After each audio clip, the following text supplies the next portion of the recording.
Welcome to this inaugural edition of the Latin for All podcast. Today, I, Danny Kobrick, am accompanied by two wonderful guests to discuss diversity in the classical world and efforts to make the study of the classics more accessible. Currently teaching at Johns Hopkins University, Professor Pandey works as a pioneer in the field of race, identity, and diversity in the Roman world. We are also joined by a former student of hers, McPherson Miller, who teaches Latin at the middle and high school ages. Thank you both so much for joining us here today. And before we get into some more of the meat, I just want to know what led you both to start learning classics? Maybe Michelle, do you want to answer that first? And then I can loop my story into yours. Okay, sure. I actually had always wanted to take Latin when I was in high school, but I didn't go to a school that offered it. And I tried to homeschool my oldest daughter for half of fifth grade and all of sixth grade. And so I thought, well, this is a great opportunity. And I hired in a Latin tutor to teach both of us. I ended up sending my daughter back to school, and I held on to the Latin tutor because I so enjoyed it. I think for me, the thing that was so compelling was that my first degree is actually in aerospace engineering. And as I began studying the language, I felt like I was experiencing the language of engineers. The way that you have to think to understand Latin is a very engineering sort of mindset. And it's not surprising to me that the Romans were amazing engineers because of the way that their language structures their thinking. So I just continued studying it from that perspective. Over time, I became really enthralled with the culture and the mythology as well. But really, my draw was loving the way that the language works with the engineering mindset. That's wonderful. I can definitely respond to Michelle. And I would say actually very similarly to Michelle, I'm someone who grew up as a South Asian American in a culture and a place that was really rewarding STEM pursuits. And I definitely felt a lot of pressure from my family to do engineering or medicine or things like that. And I do have a really good analytical brain, as Michelle does. And I loved math. I loved logic problems. I loved all that kind of stuff. But I also really cared about the whys as well as the hows. And so I remember always being really intrigued by the question of how systems work. And I loved literature. I never knew how to reconcile my love of literature with my love of math and science. But I remember reading a lot and finding books like James Joyce's Ulysses that seemed to rely upon the reader knowing some bit of Latin to get the jokes. And so I randomly signed up for Latin in my first semester of college, thinking that I could therefore understand the jokes in James Joyce better. And what I found was this amazing insight into this really analytical way of thinking. I love that Latin is almost like a language puzzle. It's like an analytical puzzle where everything kind of fits together if you get it and it all makes sense. And the kind of delight that I used to feel from math questions and from other kinds of engineering questions, I was actually feeling the same way through Latin, but I was also able to therefore connect with cultures that are far past and far distant from where we are today. Well, it's really interesting how both of you had that similar STEM background that led you to grow interested in learning Latin. And for myself, I guess I was very fortunate to be exposed from a young age at middle school where I already loved the Percy Jackson mythology novels. So I was like, hey, I love to learn more of this culture and the language and the history. I'm very thankful that at the middle school level that I was able to start Latin. Yeah, I think Percy Jackson is the entry drug, right, for getting into Latin, which is great. I mean, there are lots of ways that we find our way into the classics. But I do think that when I started studying Latin, it was like the pleasure you would have in picking apart a clock, figuring out how each of the parts work and how to put it all back together again. And it was just very much like an engineering problem. So I came at it from another angle, but I know that many students come at it from the interest in the mythology and the history. Well, and I couldn't agree with Michelle more. I mean, I love that sense of, if you're a high school student and you don't have a lot of power over your circumstances, the ability to like unpick language and unpick words and why they mean what they mean and unpack systems and try to understand based on a longer history, like why things are the way they are today. like that was really attractive to me as a student. And, I came from a place, I went to a public school. We did not have a Latin program in my high school. Like I took French, and it was a kind of like very messy system without a textbook. And I kind of really was gravitating toward the rigor of Latin and the way that it was so systematic and so beautifully organized, and also like gave me this insight and a way of communicating with a world like far beyond my own. So I think that Michelle and I are very similar in that way, that we have like analytical brains and we love to understand how systems work. And the challenge of understanding a system that is like not only beyond us in terms of like, like its immediate ramifications, but also in terms of time, like to look back in time and like unpack a culture that is so distant from our own through this amazing basis of language is just like a fascinating problem. And it's like the best possible, like algebra, mystery, like all sorts of problems, like all combined into one. Speaking of analyzing this classical past in the present, recently, in the last couple of years, even, I'd say, there's been a lot of more discussion, I'd say, about learning and studying diversity and recognizing how in the present we analyze ancient Rome and ancient Greece. I guess what led you, Professor Pandey, to start learning about that, and what drew your interest? That's a fantastic question. And I think it actually began much earlier than I recognized, because I remember being an applicant for a Rhodes Fellowship and doing a sample kind of mock interview at my college that I went to. And one of their first questions was like, what does someone like you have to do with classics? And at the time I was really offended. I was like, how dare they question me? And, why should I, as a South Asian American, have to justify my interest in this field? But actually it's a question that's kind of like haunted me productively over the years. And I didn't realize when I got into Latin, that this was a field that has historically been associated with white people and has been thought of as the heritage of white people. Like I got into Latin because I loved the language and I loved the analytical problem and I loved the ability to commune with a far distant place. So it never occurred to me to think about like race or ethnicity as any aspect of my learning. And I loved it. I did it. I just adored it. Right. But then having that question asked to me, like not only by that mock interview committee, but also by like subsequent professors and like search committees in the field when I'm trying to get jobs, that has been really formative for me. And I find that I think that people from all cultures can get so much from communing with a deeper past. And I really want to, I think that I'm sorry, I'm being a bad interviewee here. You're going to have to edit.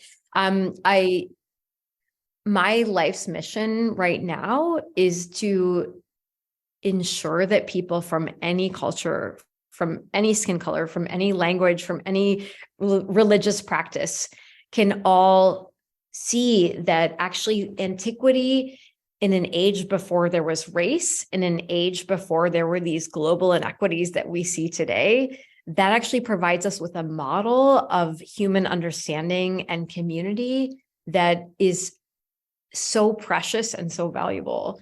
So, I work on Roman diversity in part because it's kind of a late answer to that question that I got from that interview committee much earlier, right? Like people were asking, what does someone like you have to do with our field? Like to me, the field of classics has wrongly been coded as the heritage of white people only, and it's wrongly been associated with a history of white supremacy. But I really want to make sure that this field acknowledges the real cultural diversity of the ancient civilizations of Greece and Rome, the fact that they constructed themselves in communion with many other civilizations in Asia and Africa and Northern Europe. But I also just want to make space for people to recognize that there is so much cultural conversation and community happening around these areas and around this field of study. And I find that as an Asian American, I can have insights into some aspects of the ancient world that, frankly, sometimes people who are the children of professors who like take for granted the relevance of classics to their own life might not see. So I'm trying to expand the archive of classics and to go beyond the very like kind of elite landed male attitudes that we find represented in our literary sources, and ask the questions about like who else was sustaining this Roman world? Like who are the women and the enslaved people and the other people that are like sustaining this achievement that we think of as Rome? And can we give some credit back to them as people that were equally part of the Roman Empire, were equally part of creating this classical heritage? Because I do think that the classics is actually like a example of the way that there is learning through diversity in a way that we don't always reflect in our current modern understandings of America and its own racial problems. What would you say are some of these, let's say, common misconceptions that you notice as you're undergoing this study of diversity? I mean, I think that there is a very long history through cinema, through video games, through many media that associates classics with whiteness. And I think that there is a long history of basically in movies around ancient Rome, it's always kind of British, very posh people that are playing the Roman aristocrats, right? And everybody else doesn't matter. We still have not gotten over the assumption that classical statues were white, even though we know that they were polychromous, like that they were painted many colors, that they had skin tones.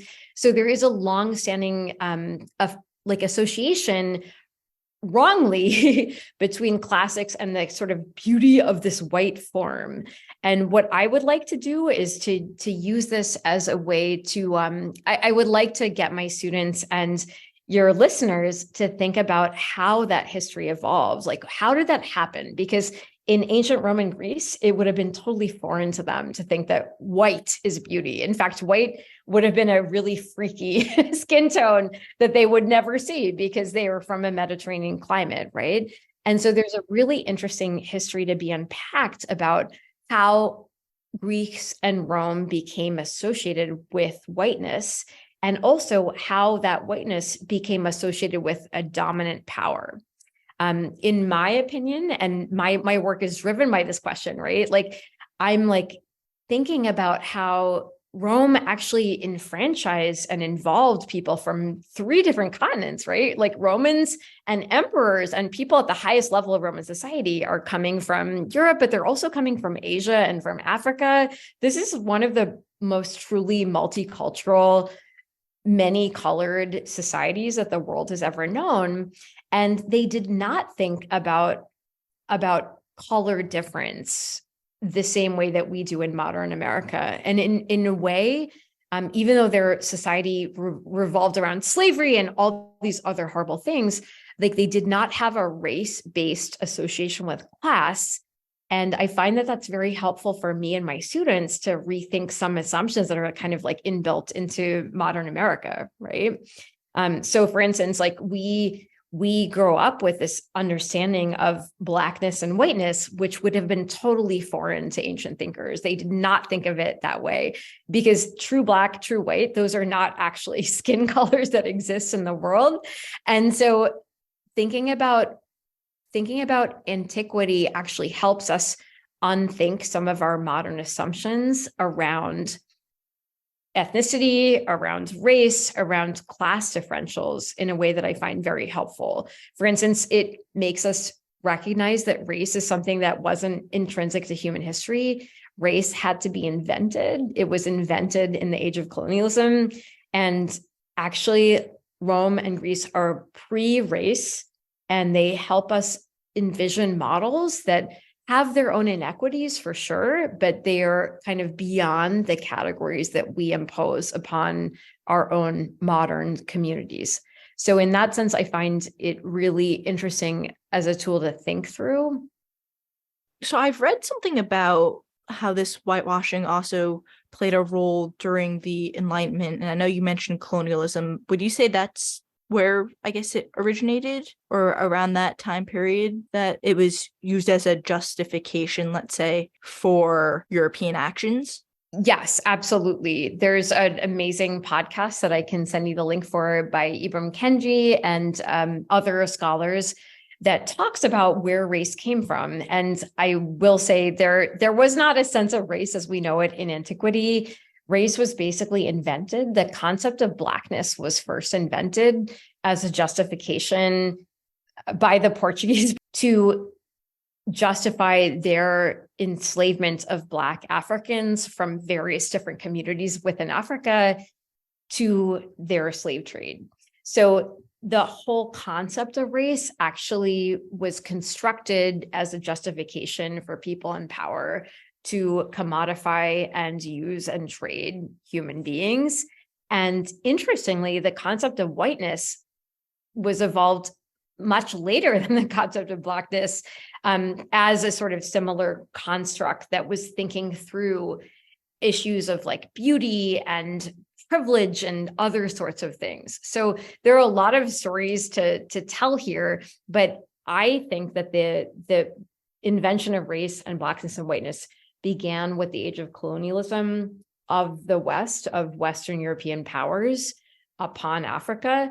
And it's very interesting to see how a power like Rome, which is an empire that's also exploitative in many ways, and that is also slave-based, did not actually follow the same models of race and racialism that we do today. So it's not like Rome has this like ethical like impetus that is like far higher than our own, but Rome basically like helps us think through the ways that power affects the way that we classify human beings, and it affects the way that we treat human beings. And their way of doing that in Rome, although it was horrible and unfair too, it's actually very different than our own. And I find that my students are really responsive to the idea that these classifications like Black, white, Latino, et cetera, those are not inbuilt assumptions within like the human race. These are very late classifications in the modern like 20th, 21st century. And they are not part of the way that humanity kind of has classified itself over the longue durée. I see. And I know through various of your own projects, you've tried to spread this message, such as through Past Imperfect, the column that you co-founded, and then also through your new book. Could you elaborate on those two missions? I used to feel this discrepancy between my intellectual output as a scholar of Latin literature, and my first book was about Virgil and Ovid and all these like Augustan poets as they dealt with power. But then as I got older in the field and as I thought more about my position and as I had more students of color that were gravitating toward me because they hadn't seen other classicists that looked like me, I began to really take on board the fact that we as a field of classics need to do better at welcoming people from other perspectives. And so that was what motivated my desire to do the second book for Princeton on Roman diversity. And it's kind of a two-part project in a way, because on the one hand, I'm trying to look at the true diversity of ancient Rome and thereby counter some very alt-right assumptions about Rome. There's a belief, for instance, that Rome fell because they let too many immigrants in, right? So this kind of rhetoric was being used within recent elections. It's still very much part of our aura today that we all live in. So I really want to counter that. And I want to make everybody know that actually the Roman Empire was incredibly multicultural, and they did a better job in many ways than we do right now of including and listening to various people. In fact, the way that you have a long-lasting empire, for better or ill, is to actually take on board and provide room for people to have their own self-expression. So that's one part of my project. And another part of my project is to counter the assumption that classics belongs only to white people. I think it's a field that historically has not been so welcoming to people of color. And so one thing I want to do with my book is provide my own narrative of how I ventured into the field, partially because of a sense of cultural inadequacy, which I now realize was wrong and self-imposed, right? But I was really interested to unpack what is this Western civilization thing that everyone is talking about. And so I ended up getting into classics as an attempt to sort of reconcile my heritage as an Indian immigrant with the cultural discourse that was all around me that was connoting what was valuable. And so I kind of ran with that. I was really good at it, but I noticed that other people of color don't always feel very welcome in this field. And I just want to make sure that I can create a space that honors and values the experiences that immigrants, people of color, people of various religions and languages have to bring to this study, because actually Rome was exemplary in those things. Like Rome was very happy and willing to benefit from the diversity of people that were bringing their talents in.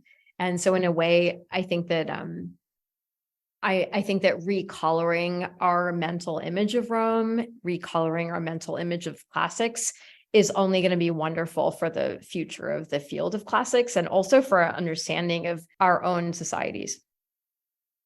If I can jump in and maybe share a few thoughts on top of what Professor Pandey has said.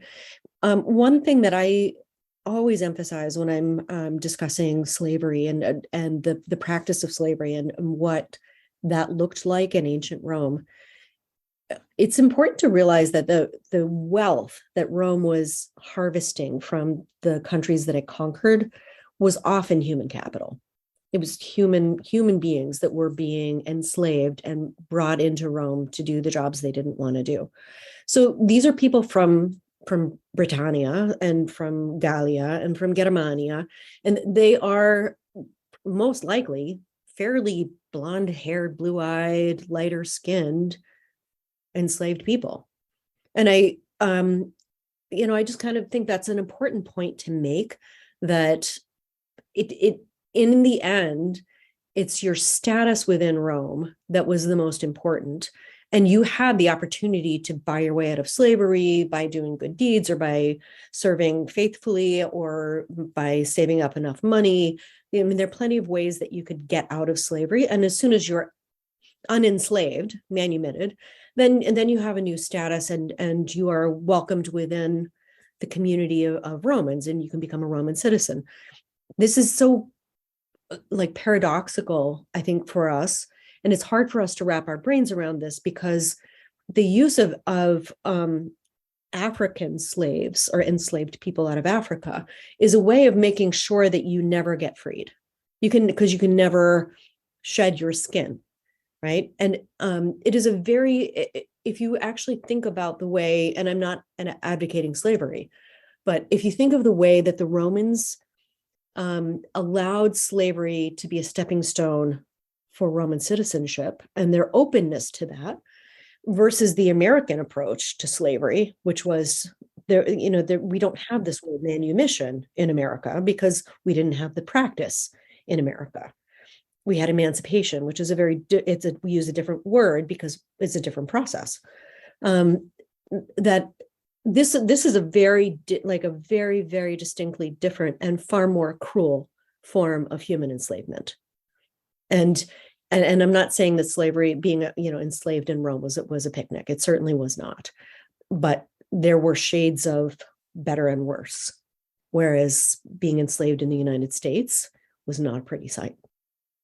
Well, I mean, I think that's such a valuable point because the way that Romans manumitted, I mean, there are no Roman laws governing manumittance or enslavement by race. So they had enslaved people from blonde, far northern in Britain and Northern Europe, right? But they also had enslaved people from Africa. And actually, there's no laws on the books that are making differential rules about who can marry whom or what happens. It's basically like the promise of manumittance, of getting out of slavery.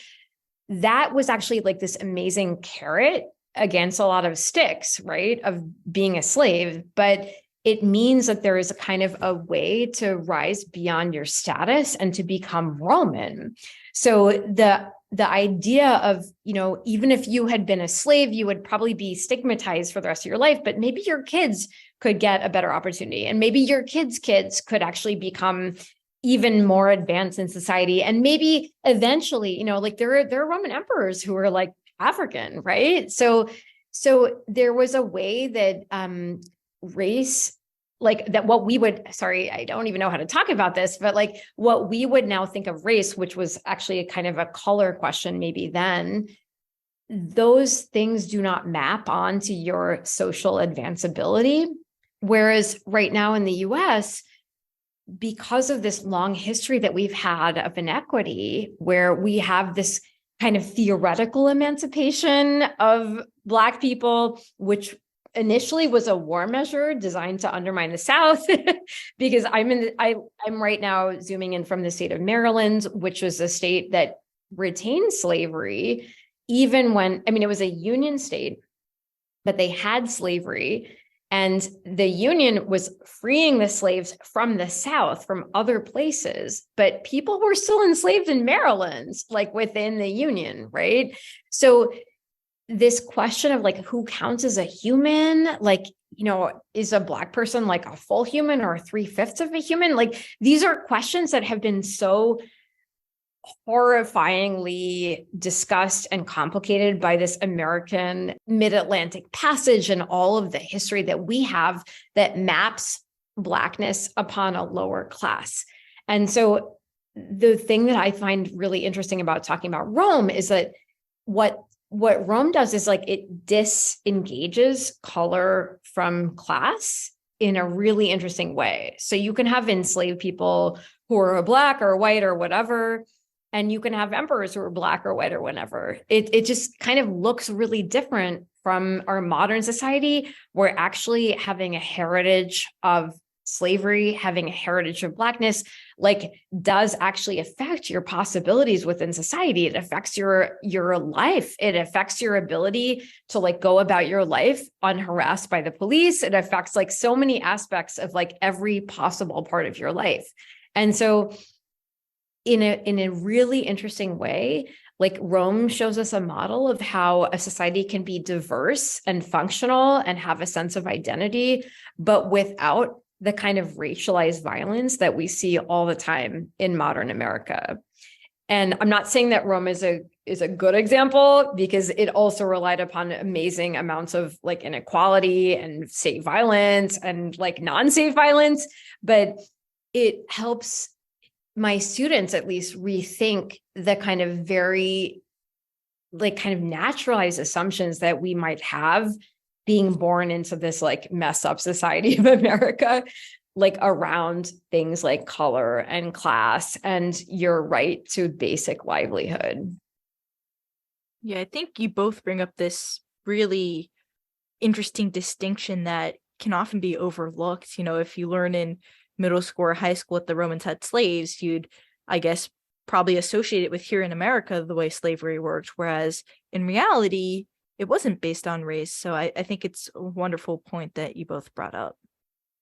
Right. And, and Latin, the study of Latin, we're talking a lot about culture, but in order to understand any language, you have to understand the culture of the people that you are learning the language about. So this is one of the foundational, they're like 5 C's, for language teachers, for the things that you have to be able to do to understand a language. And you have to understand culture. It's just bottom line. So understanding the nuances between Roman slavery and American slavery is really essential, because otherwise you're going to come into your understanding of Latin with a misconception about what slavery actually looked like and how it functioned and how things worked. And so I think it's really important that we understand these nuances, and we're very careful to teach these cultural aspects as part of the language learning as well. I would like to say that I think part of the reason that we are, as a classics community, we are struggling to find a way to be open and welcoming to people of color is that we're also using pedagogies that very much preference entitled white students.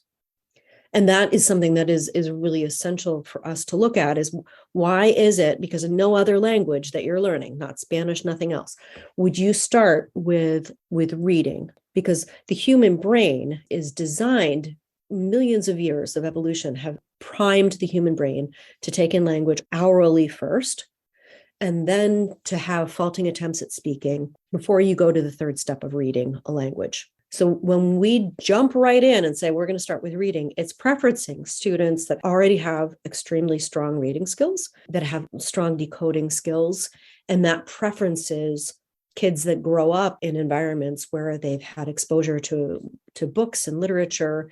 And it makes it harder for a kid who has a mom that's working 3 jobs and is cobbling together daycare and doesn't necessarily have enough resources to bring in books and to read books every single day. Those students are then disadvantaged. And I don't mean to say that, Black and brown people are financially disadvantaged compared to whites, because that's not true. I mean, that universally, that's not true. But if we have to think about the way in which we teach so that it preferences all students equally and gives opportunities to all students equally. And I think that the whole grammar translation method that has been traditionally taught within classics is problematic because of that. I think that's a really powerful point. And I would actually ask you, Michelle, to expand a little bit for us. You make a really good point about these kinds of biases behind the whole thing. But then, have you seen biases within our textbooks or our teaching tools? What do you think that we should be doing better as a field to be able to target Latin learners or language learners that are from other cultures? So, I mean, this is actually the crux of why I do what I do. I try very hard to do spoken Latin within my classroom, because I have found that opens up the doors to everyone. Because I had this great experience when I was, about 22. I went to Morocco with my brother and a friend, and we're fresh off the boat, and we get shanghaied by these 2 little street urchins that their job was to rope us into a rug shop. And so I tried to pretend that I didn't understand them, that I was from the Netherlands and I spoke Dutch. So they started speaking to me in Dutch. I'm like, oh, yeah, okay. And so I tried to pretend I spoke French. They spoke French. I tried to pretend I spoke German. They spoke 6 languages. These are 12-year-old kids that have probably never seen the inside of a classroom, but they could navigate and negotiate any tourist coming from anywhere in Europe into their rug shop. I still have the rug, by the way, I will tell you. And you think about, so how is it that these kids, these unschooled children, can speak 6 languages? And it's because the human brain is designed to acquire languages. And languages are the only thing that we actually acquire, we don't learn. We can learn about them at some point, but we acquire them naturally. The other thing that's really interesting is you begin to study language acquisition, and that's a field of study. It's not language learning. Language acquisition is that one side of your brain is receptive, has receptive language capabilities, and the other side of your brain has productive language capabilities. And I see this all the time with immigrant students. They completely understand Hindi, Tagalog, Spanish, whatever language is being spoken at home, but they cannot speak it. And if they try to speak it, they sound like a toddler, because you actually have to sound like a toddler and move through that phase, because there's a hard divide in your brain between the productive and the receptive language. So this is just a human thing. This is a human thing. So I think about this in the way that I design my classes is to make sure that I'm hitting receptive tasks and production tasks. So reading and listening versus speaking and writing. But I try to have both sides of the brain working, but I honor the natural process of language acquisition by first speaking to my students, getting the sounds into their ears, expecting them to respond back to me and speaking to me in Latin before we even get into reading. When you just put a book in front of a kid, you're assuming there are a lot of things in place. The kids understand grammar, that they understand punctuation, that there are a lot of things that are not necessarily required to take in and acquire a language. So I find particularly with immigrant students to try and teach them Latin through English when they're actually thinking in their native tongue is putting so many barriers in place for them that it makes it very difficult for them to succeed in a Latin classroom. Now, if I eliminate the English and come at them with Latin, they understand perfectly well and they're very successful. So that pedagogical choice opens up the possibility for immigrant students to be more successful. So I just think that that's a really important thing that we have to think about and re-examine our pedagogy universally. And what's super interesting is that Professor Pandey is brilliant. She's much better at Latin than I am, but she can't do what I do. Like if I try to speak to her, she's like, oh, or she can't speak back. It's not that she can't, she just hasn't yet developed those skills, right? Totally. And, one thing I would add, Danny, if it's okay, is that, this is an example of a student who's exceeded the teacher, right? And I remember still very much, Michelle and I met long ago in the University of Wisconsin-Madison, and I was signing up for a sailing class and she was there too.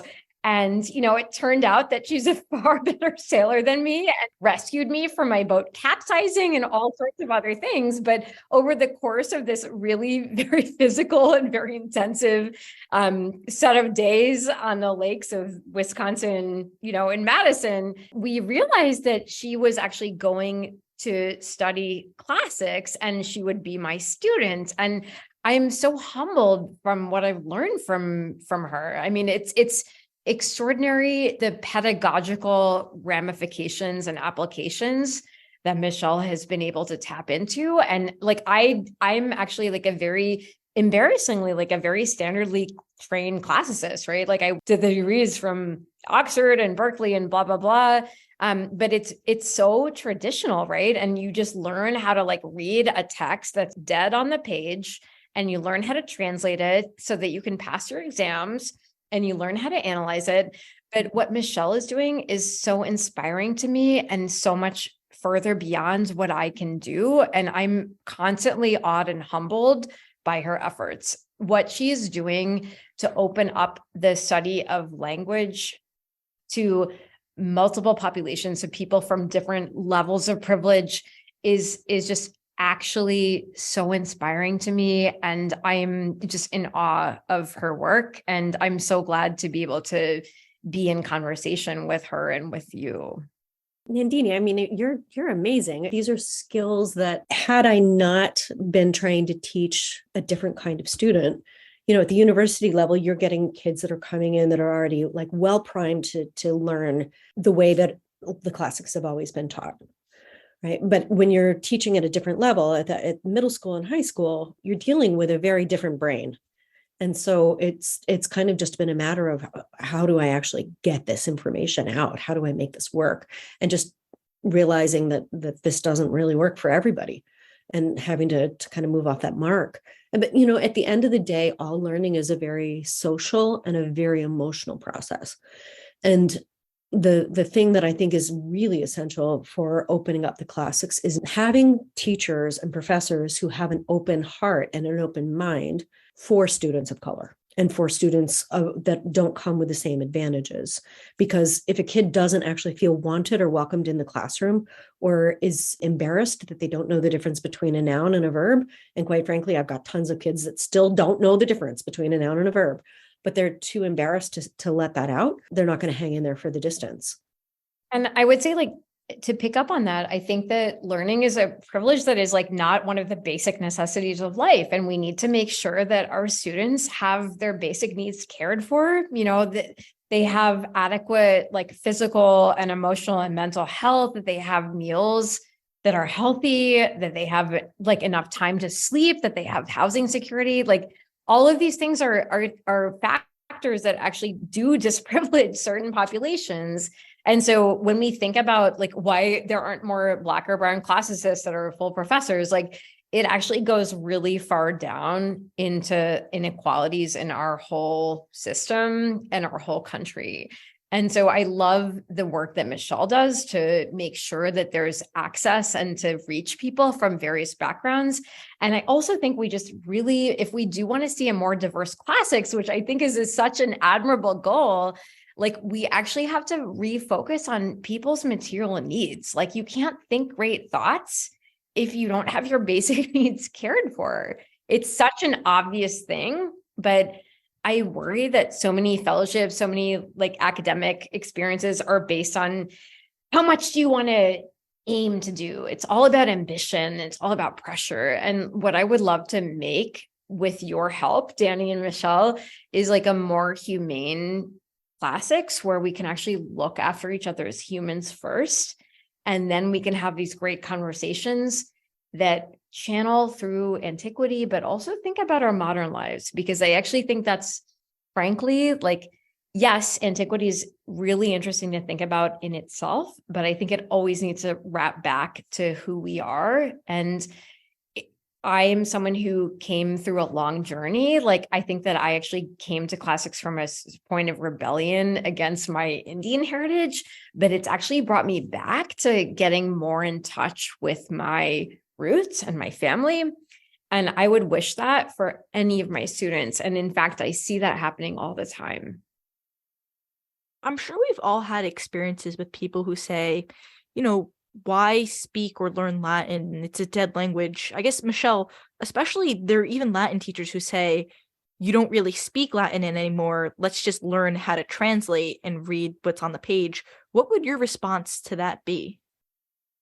Well, I mean, it's a language, right? So the reason people will say that is because they just haven't actually tried to learn how to speak it, right? And so maybe that's out of laziness or just out of tradition or whatever that is. But it is a language. It's not meant to just be read. It's meant to be used for dialoguing. And there are many people that are really using spoken Latin and finding how powerful of a tool it is to go back to speaking in Latin. It's really an art that was really only lost in the last 200 years, being able to speak in Latin. So all the efforts that people are making to go back to spoken Latin, I think are really valuable. So I don't agree with this idea that, oh, it's just a dead language. There's no value to it. Any language has value because every single language has something very unique about the way in which it communicates an idea.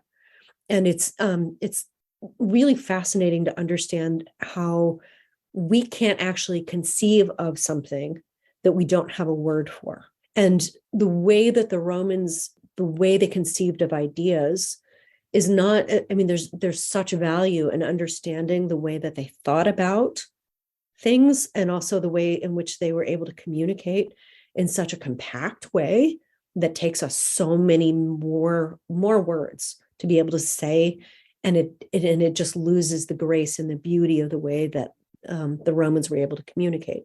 It's not dead. It's not dead.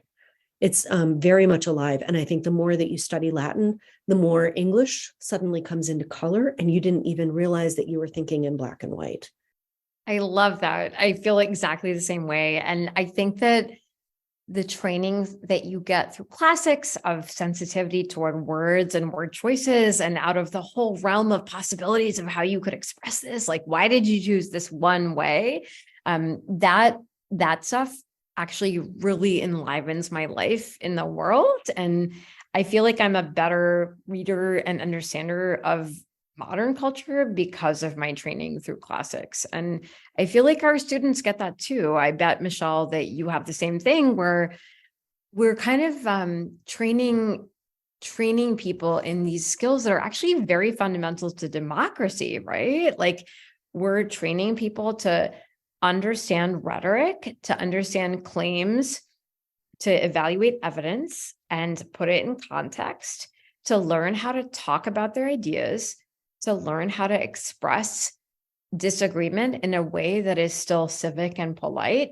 I mean, I think these are really important skills that I would love to see more cultivated within our democracy. And I think that we are so well positioned as classicists to give that to other people. Well, and in addition to that, the studies that people are doing about the way that language informs thinking is really important for ideas of justice. So, for example, cultures that use the passive voice more than we do in English have a very different sense of justice and right and wrong. And they also have very much lower rates of incarceration than we do. We think that if something bad happens, someone must be responsible, and we must name and shame and like hold that person accountable, as opposed to that the idea that, oh, that was just a thing that happened. Like in many languages, you can't say I broke my arm, because who would actually go out and break their arm, right? Why do we say I broke my arm? No, my arm was broken, right? I didn't choose to break my arm. But so why is it that we structured our language this way? But because our language is structured so actively, and we're constantly being told, don't use the passive, don't use the passive, we think about justice very differently.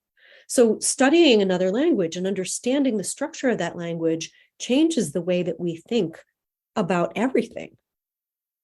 That's fascinating. Of course, it maps on a really meta way onto race, right? Because it's like in antiquity, it's just like there isn't people are better or worse. It's just those people do things this way because the climate is making their body react this way. And these other people, their blood is like running thinner because like climate is, it's like they really thought that all humans were effectively the same, and they're just like growing up and responding differently to different environmental impetuses.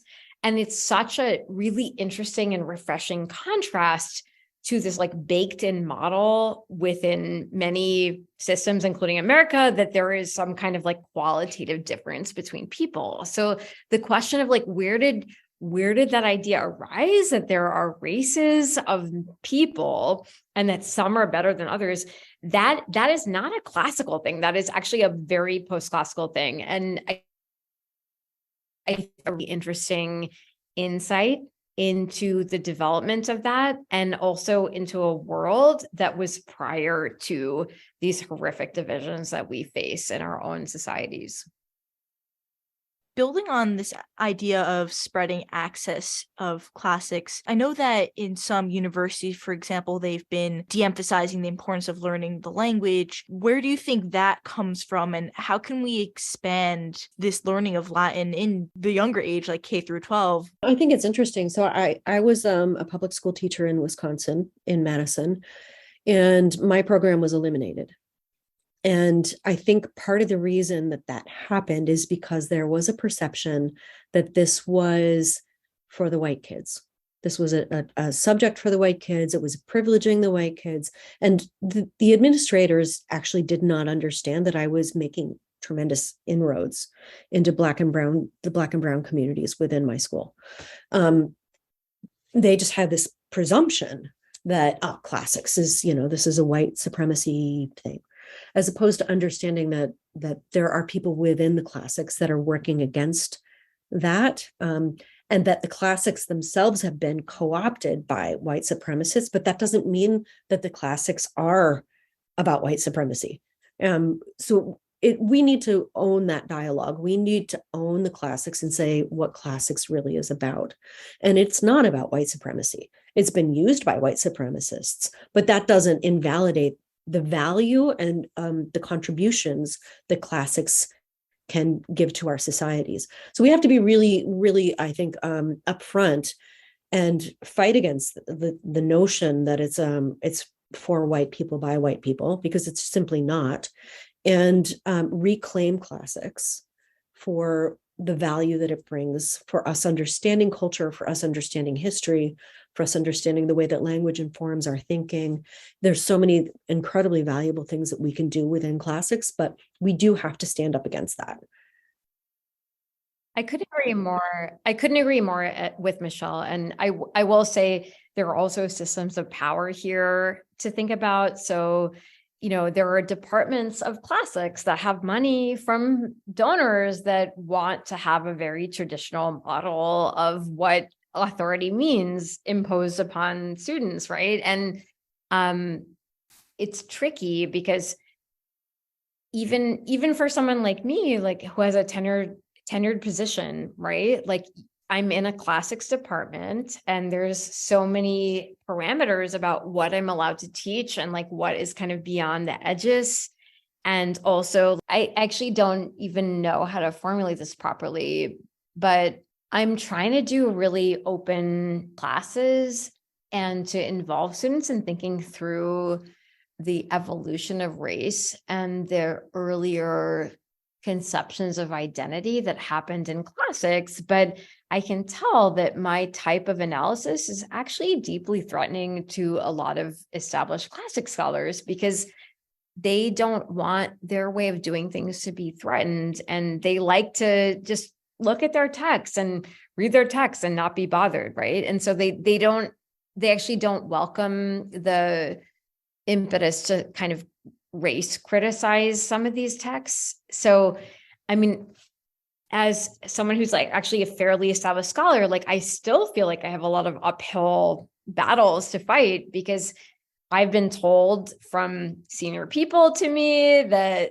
like race in classics is just a trend, or I've had a lot of people in power over me say like, well, like, why should we care? This is a flash in the pan. This isn't real classics. And these are real problems that like as a tenured professor at Johns Hopkins, like in a way I've won the lottery, right? But actually it's hard here because this is an institution founded on slave money. And it's not an institution that ever had any courses about race and classics until I arrived.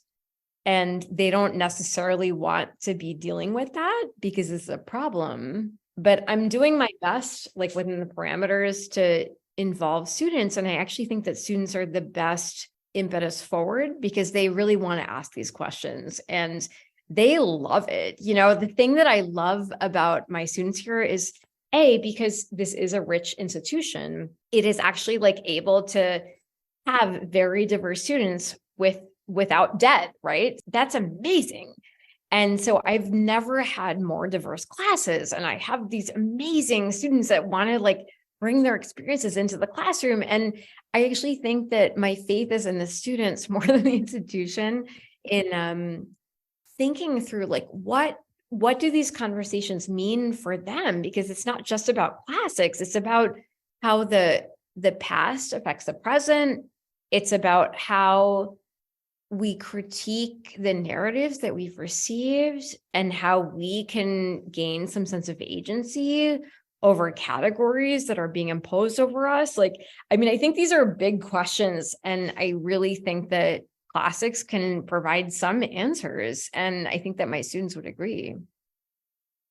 So I just want to thank you both so much for discussing your own connection with classics and your own efforts through this really in-depth discussion that I feel people just don't know about in general, and that we're able to uncover whether it's the diversity or the lack of access. And I really appreciate these two very unique views. Well, and thank you so much for your very thoughtful questions and for putting this podcast together.